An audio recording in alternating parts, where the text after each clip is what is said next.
Now, omega of t minus tau epsilon minus j epsilon t is actually the short term Fourier transform, or what we call in this present case as analyzing function.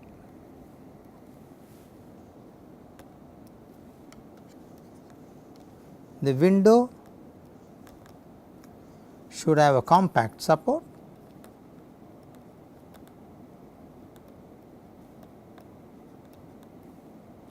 which means that it should exist only over a finite time, and it should vanish outside this interval.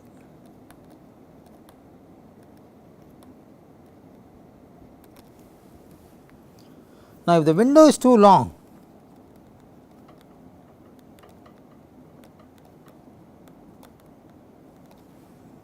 and even equal to the length of the signal, then in that case this process will converge to a conventional fast Fourier transform. Inverse of ft is given by x of t 1 by 2 pi double integral x of tau epsilon e j epsilon t d epsilon, which can be expanded as 1 by 2 pi double integral x of t omega t minus tau e minus j epsilon t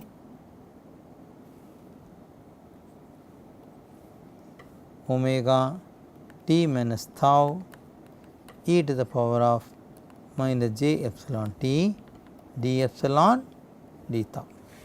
Let us call this as equation number 6, this is equation number 7. The spectrogram what you plot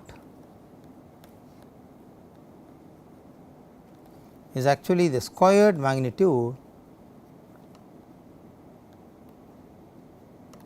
of short term Fourier transform. Now, spectrogram is the energy density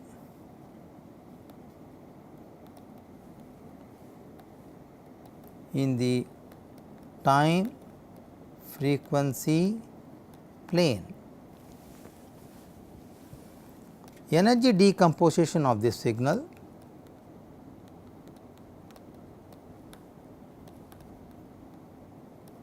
is given by integral x of tau dt is 1 by 2 pi integral mod value of x of omega square d omega, which is 1 by 2 pi double integral x of tau epsilon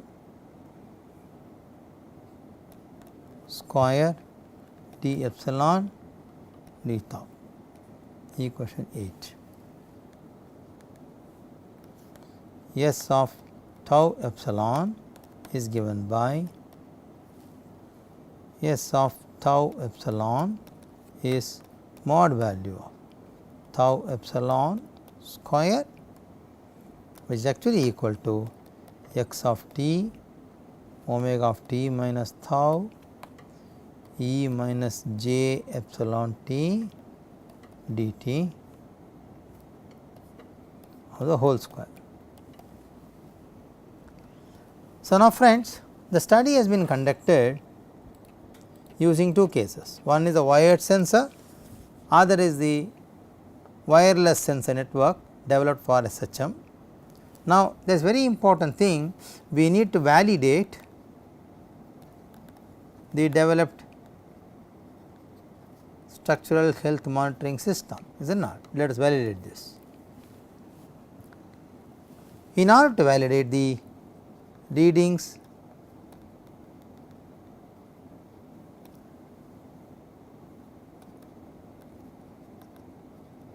taken by wireless structural health monitoring,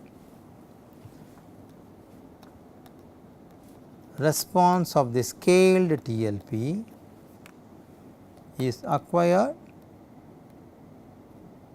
in both wired and wireless sensors. Now, the results are compared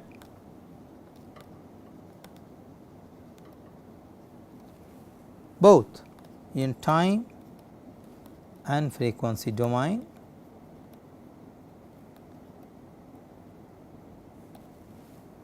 to estimate the error of disagreement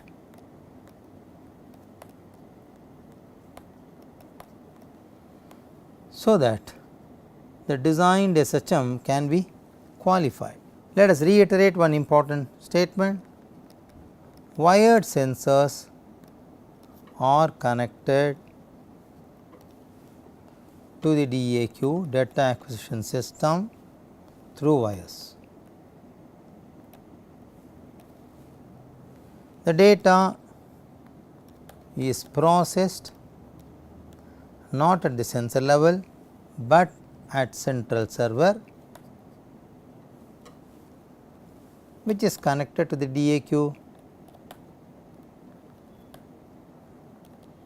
that is the data acquisition system.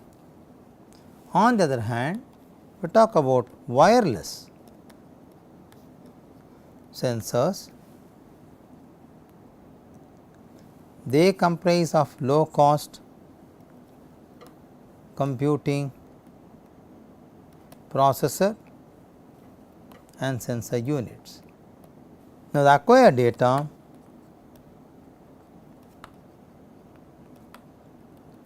will be transmitted through transmitter, which is connected in the SHM system.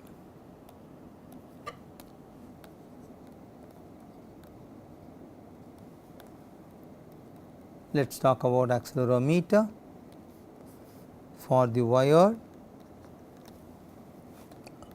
and for the wireless. The accelerometer used is 393B04. In this case, it is an integral unit of MPU 6050. The type is integrated circuit of piezoelectric in the case of wired sensors. In the case of wireless, they are MEMS type sensors. The number of axes which a wired sensor can measure is 1, whereas we have triaxial capability. The range is plus minus 5G, whereas this is plus minus 16G, but opted for plus minus 2G only. Okay. Sensitivity, this is 1 volt per gram, but this is 16384 LSB per gram. The noise performance 0.3 by root hertz, whereas in this case it is 400 μg per root hertz.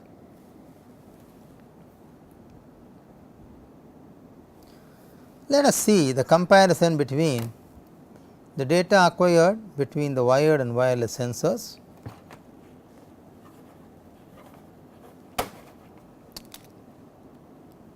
The data what you see here is in wired acquisition, and the data shown below is in wireless acquisition. Both of them are obtained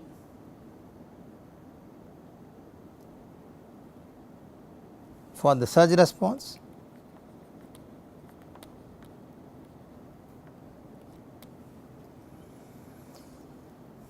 If you look at the response amplitude operator value for surge, the blue one indicates the wired sensor data and the red one indicates the wireless. You can see here the trend of acquiring data over a large period during experimentation is more or less the trend is qualitatively matching, except that there is a variation in the response compared to that of the wired one.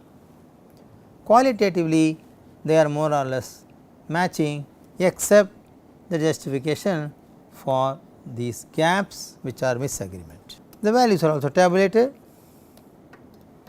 for different wave height, for different wave periods, both wired and wireless, with the percentage difference as you see here. So, the periods have varied anywhere from 1.6 to 3.2 with a constant interval, and the wave height is also changed in terms of 8 centimeter, 10 and 12 centimeters. So, one can see here on comparison of the data between wired and wireless, percentage error is higher. For higher periods,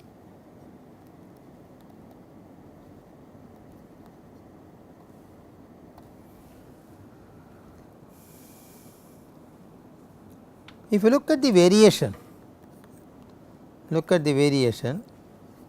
between the wired and wireless,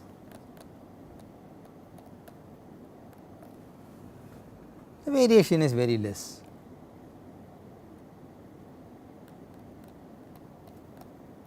So, this shows a partial validation of the SHM design using wireless sensor networking, which is being carried out in the present study.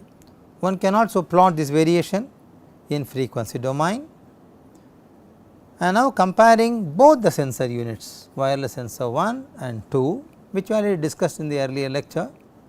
The variation is on the MPU 6050 module of the sensor.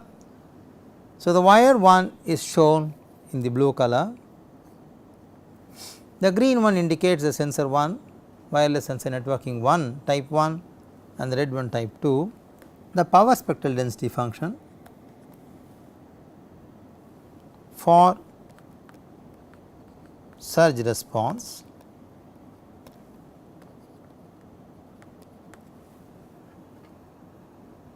is obtained after post processing the data.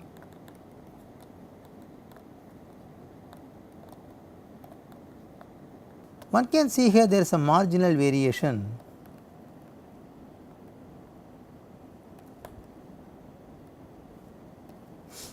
in terms of global features.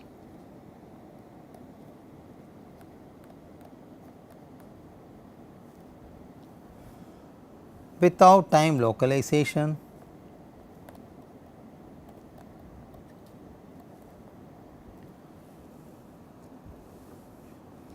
the peak frequency in both the cases, the peak frequency acquired in both wired and wireless, that is, let us say wireless, that is SHM 1, they have a very marginal difference. When I use SHM design 2 for wireless sensor networking and compare that with the wired sensor, then the variation with wired sensor is about 10%. There is a shift in the frequency also. This may be due to the time lag in the response of the platform.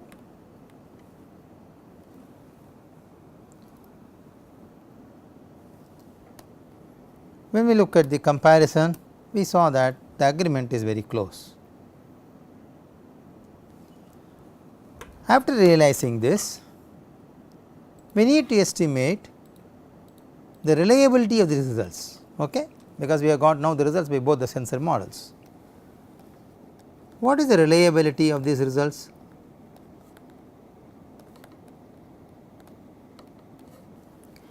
So, reliability problem is formulated.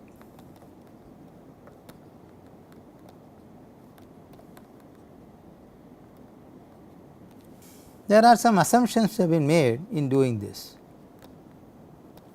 The peak amplitude of the acquired response under normal conditions, that is no postulated failure. Okay, all these are normal conditions now. No postulated failure is taken as the threshold value. Okay. This value will be now compared for damage index. Now, if the response amplitude increases,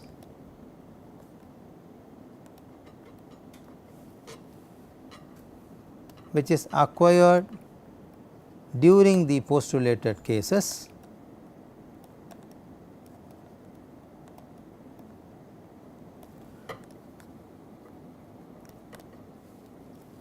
exceeds this value, then we need to activate the alert monitoring system. Okay, that is the idea. So, now very clearly friends, the system failure is defined as user induced postulated failure. Okay. We are trying to identify the sensitivity of the alert monitoring system, which is going to become compatible with this postulated failure case. So, we are checking the reverse problem. AMS will trigger when damage occurs. What we are trying to do is we create the damage and check is AMS triggering or not. That is the idea what we are doing. Okay. Very important, the progressive failure is not considered.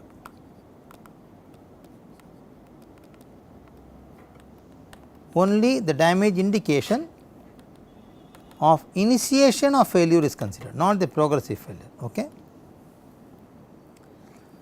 So, now to understand this, we have to post process the data. One can use statistics to do this.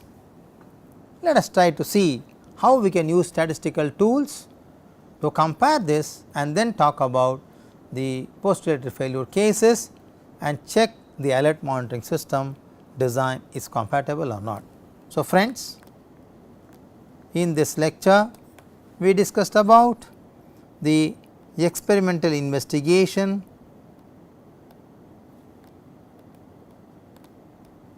of tension leg platform on a lab scale model. The acquisition was done by both the sensor designs, wired and wireless. Even wireless we had two designs, SHM system 1 and health monitoring system 2, where the sensor specifications are different. We are comparing both of them individually with the wired sensors and finding out the error percentage and checking this as the base. We are doing this. Ultimately, we are also trying to do a statistical analysis to check, so that we need to form a reliability problem and try to see what is the data we acquired, the reliability of this data, so that one can be with a level of confidence commit the design will work both on the lab scale as well as on real time monitoring. So, we will discuss about the further processing of the data using statistical tools and then the postulated failure cases in the coming lecture number 4. Thank you very much.